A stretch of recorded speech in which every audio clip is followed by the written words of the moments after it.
ప్రభువు పేరట మీ అందరికీ శుభాభివందనములు. ఈరోజు మన అనుదిన వాక్య ధ్యానమైన ఎడారిలో సెలయేర్లలోని వాక్యము. నీ మాట నమ్ముకొని ఉన్నాను. కీర్తనల గ్రంథము 119వ అధ్యాయము 42వ వచనము.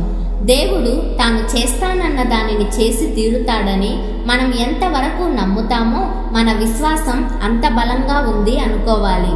విశ్వాసానికి మన ఆలోచనలతో గాని అభిప్రాయాలతో గాని ఒక విషయం జరగడానికి అవకాశం ఉందా లేదా అన్న మీమాంసతో గాని నిమిత్తం లేదు. బయటికి కనిపించే దానితో పని లేదు. వీటన్నింటినీ విశ్వాసానికి ముడిపెట్టాలని చూస్తే మనం దేవుని మాటని నమ్మడం లేదన్నమాట. ఎందుకంటే ఆయన మాట ఇచ్చాడు అంటే ఇక మనకి చీకటిలో పని లేదు. విశ్వాసం అనేది కేవలం దేవుని మాట మీదనే ఆధారపడి ఉంటుంది. ఆయన మాటను మనం ఉన్నదున్నట్టుగా నమ్మితే మన మనస్సుకి శాంతి ఉంటుంది. మనలోని విశ్వాసాన్ని వాడుకోవడం దేవుడికెంతో సంతోషదాయకం. మొదటగా మన ఆత్మల్ని దీవించడానికి, రెండవదిగా సంఘాన్ని, సంఘంలో చేరని వాళ్ళని కూడా ఆశీర్వదించడానికి. కానీ ఇలా ఉపయోగపడే స్థితి నుంచి మనం మొహం చాటేసుకుంటాం. శ్రమలు వచ్చినప్పుడు మనం ఏమనాలంటే, నా పరలోకపు తండ్రి ఈ శ్రమల గిన్నెని నా చేతుల్లో ఉంచాడు. ఇది గడిచిన తరువాత ఆయనే నాకు రుచికరమైన దాన్ని తాగడానికిస్తాడు. శ్రమలనేవి విశ్వాసానికి ఆహారం. మన పరలోకపు తండ్రి చేతుల్లో ఉండిపోదాం.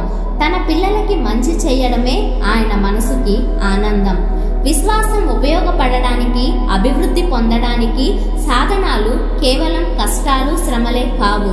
వాక్యాన్ని చదవడం, తద్వారా దేవుడు తన గురించి తాను చెప్పుకున్న దాన్ని ఆకళింపు చేసుకోవడం కూడా విశ్వాసం పెంపొందించుకునే మార్గాలే. నీకు దేవుని వాక్యంతో ఉన్న పరిచయం వల్ల నువ్వు చెప్పగలగాలి, దేవుడెంత ప్రేమామయుడు అని. అలా కాని పక్షంలో నేను ఆపేక్షగా మిమ్మల్ని అర్థిస్తున్నాను. ఇలాంటి స్థితికి తీసుకురమ్మని దేవుణ్ణి అడగండి.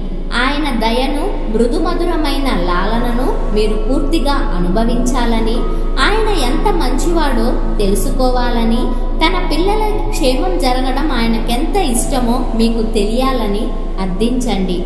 ఇలాంటి మానసిక స్థితికి మనం ఎంత దగ్గరగా రాగలిగితే అంత నిశ్చింతగా మనల్ని మనం ఆయన చేతులకి అప్పగించుకుంటాం.